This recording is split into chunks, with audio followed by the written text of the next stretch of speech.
comment allez-vous? J'espère que vous avez la forme, que vous vous sentez bien, c'est l'essentiel. J'étais dans justement une réflexion là, à l'instant, de me dire est-ce que je fais une vidéo ou pas? Est-ce que j'enregistre cette session ou pas? Et en fait, je trouvais ça judicieux malgré que j'ai pas pris de trade, j'aurais pu en prendre, ok? Et du moins j'en ai pris un, sauf que j'ai supprimé l'ordre. Et encore une fois, je suis dans la frustration, donc c'est pour ça que je vais vraiment vous parler à chaud là, vraiment de mon ressenti. Comme ça, vous pouvez voir à quel point chaque jour on est submergé de différentes sensations finalement quand on est devant les écrans, et qu'au bout d'un moment il faut se dire stop. Il faut accepter, faut voir le positif. C'est ça que je me dis, malgré que voilà, je me concentre sur le positif.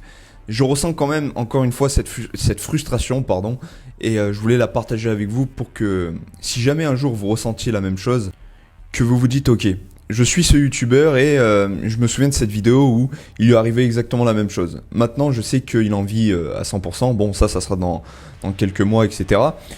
Mais au moins, ça va pouvoir vous aider dans le bon sens. Vous pouvez voir exactement... Vous pouvez vous identifier, c'est ça vraiment que je veux créer à travers cette série de vidéos et cette chaîne YouTube, ces épisodes de Road to FTMO. Je le répète, je l'ai déjà dit, mais pour ceux qui arrivent et qui voient que cet épisode par exemple, je veux vraiment que vous voyez la partie submergée de l'iceberg en fait, c'est vraiment ça. Parce que la plupart des traders, ce qu'ils font, c'est que ok, ils racontent, ils se disaient oui, il y a 10 ans en arrière, vous inquiétez pas, je galérais et tout, mais il n'y a pas de preuve, ils vous montrent rien. Moi je le crois à 100%, par exemple, quand mon mentor...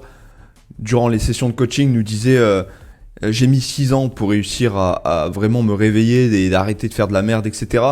Je travaillais à l'époque dans un magasin de vente, etc. Je le crois à 100%, c'est son histoire. Mais là, mon histoire, c'est un fait. Pourquoi? Parce que je l'enregistre. Et là, je vais pouvoir vous montrer justement les trades que j'ai pris. Je vais vous expliquer brièvement, ok? Je sais pas si l'épisode va durer bien longtemps, c'est vraiment juste pour vous expliquer mes ressentis. Et également pourquoi j'ai pris ces deux trades en fait. Pourquoi je voulais prendre ces deux trades, pardon. Alors, j'ai identifié un sentiment de baisse à ce moment-là. Ok, comme vous savez, je trade des bougies de 15 minutes et mes points d'entrée se font sur du 1 minute. Voilà, donc c'est cette bougie que je voulais trader. Ok, pourquoi je voulais prendre de la vente ici? C'est simple, c'est très simple, vraiment.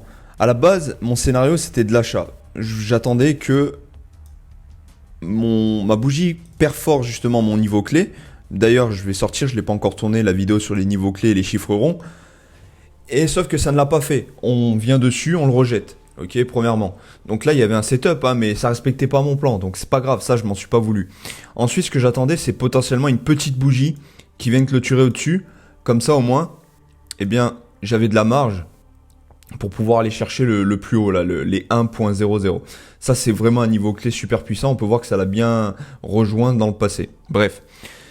Sauf que la bougie s'est clôturée trop haut. On peut voir qu'il n'y a pas eu beaucoup d'espace sur le niveau clé. En plus, si on regarde sur la gauche, on était quand même sur pas mal de rebonds. Bon, d'habitude, je regarde pas la gauche, mais ces temps-ci, j'essaye de vraiment faire une corrélation avec au moins les précédents plus hauts ou les précédents plus bas, ok?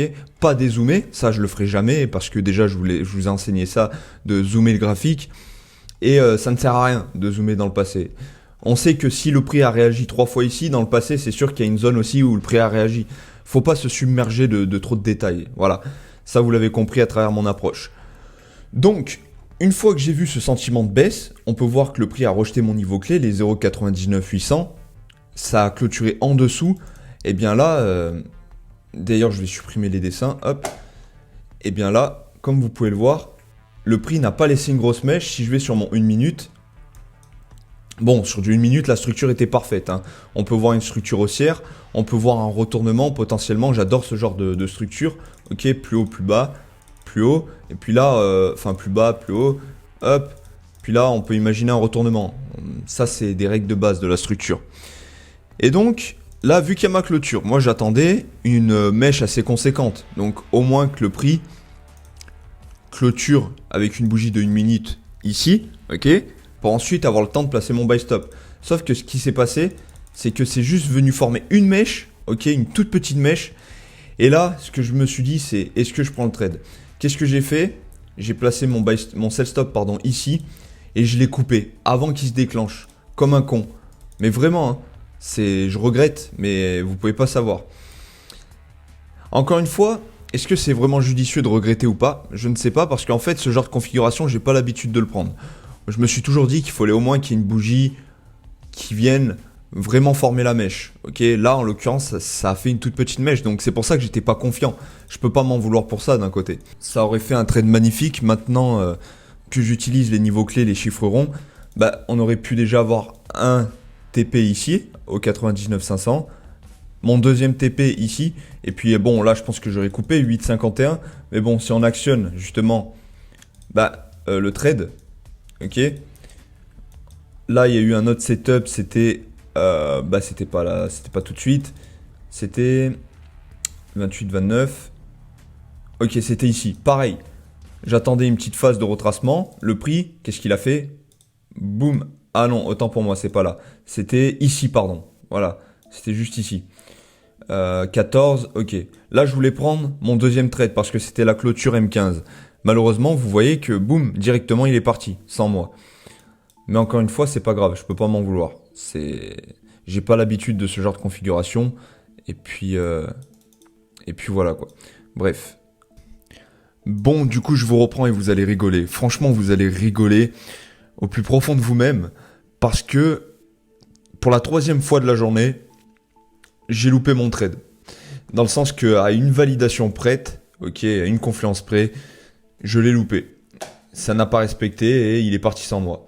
Regardez, je voulais prendre de la vente sur cette bougie. On a retesté un niveau clé, les 0,99 500. Ensuite, là je vous cache pas que j'ai envie de rigoler, mais c'est plutôt nerveusement, clairement. Et à la clôture de cette bougie, tout était parfaitement aligné avec mon plan, ok. Et donc, une fois qu'elle a clôturé, je suis allé sur du 1 minute. Et là, tout ce que j'avais à attendre, en principe dans des phases d'impulsion, comme on retrouve là sur l'écran, on s'attend toujours à une phase de retracement, ok. Et là, à la clôture de la bougie, je me suis dit génial, ça va former la mèche, boum, c'est parti directement. Dans le sens que serait formé une mèche un peu plus grosse, j'aurais placé mon sell stop, ok, boum, et un ratio de 1 pour 4, ça aurait été réglé. Donc en gros, depuis ce matin, j'aurais pu faire plus de 10 R si jamais serait validé ce scénario-là. Pour vous montrer à quel point la stratégie est puissante quand les marchés sont en condition et quand on a un beau sentiment de marché. Là, vous voyez, il me reste juste une seule bougie, ou du moins deux, vu que je finis à midi la session et là il est 11h41. Je vais attendre la clôture de cette bougie et je vais aller chercher les 200, ok, 0,99 200.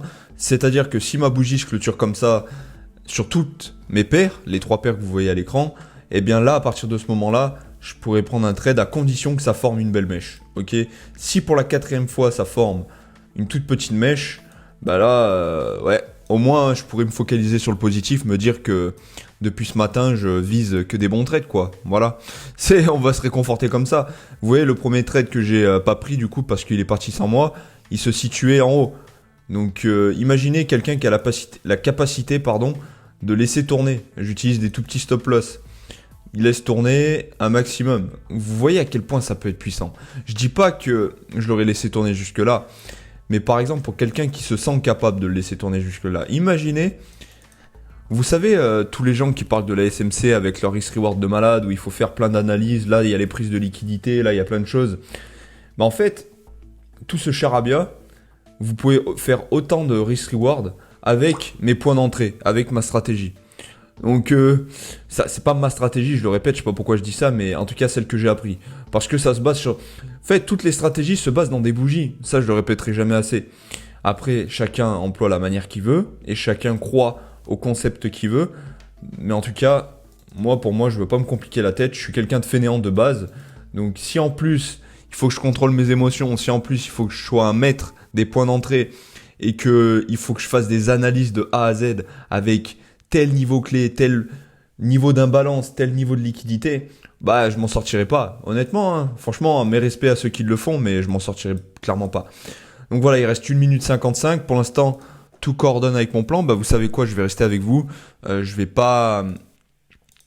éviter de... Alors attendez, 2 petites secondes, je me concentre. Là, je vois qu'il y a quand même une force de l'euro sur certaines paires. Donc, ça reste quand même indécis. Si je vais sur l'USD, on a un USD fort. Ok, pour l'USD, il n'y a pas de problème. On a un USD fort. Si on va sur du SD, pareil. Et ici, pareil. Ok. Donc là, maintenant, ce que je vais faire, c'est que je vais checker, ok, ma bougie H4. Pour l'instant, on n'est pas trop mal. Pour le moment, elle n'est pas trop développée, je trouve.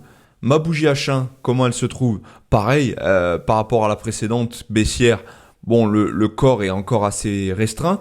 Je peux aller chercher un momentum. Là, il n'y a aucun souci, surtout qu'on est un peu dans le vide.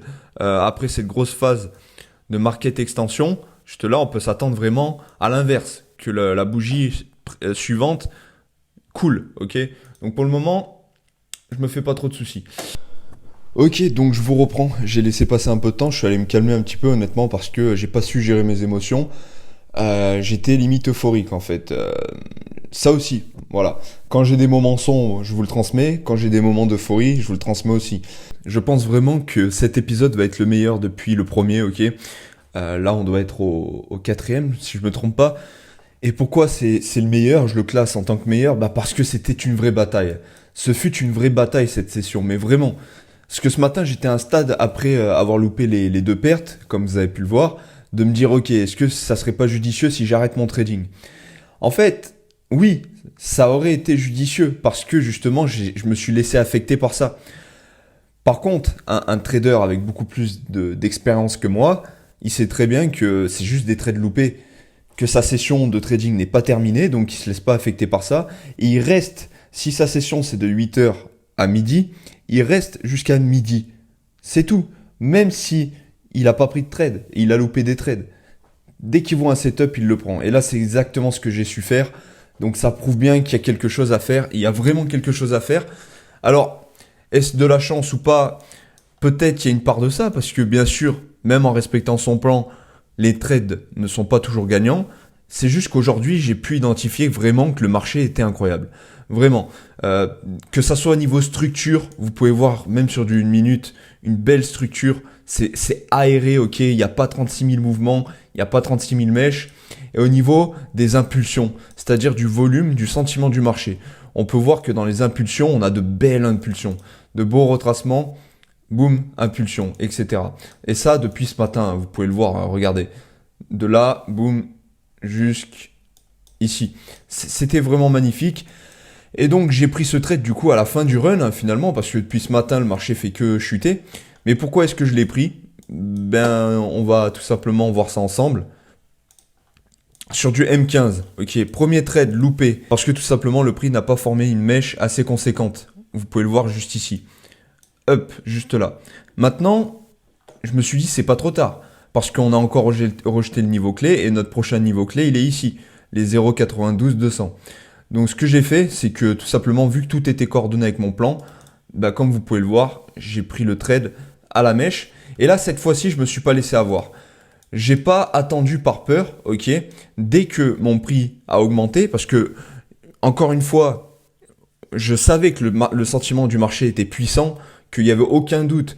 Depuis ce matin, le dollar est fort et l'euro est faible, et ça n'a pas changé un seul instant, vraiment.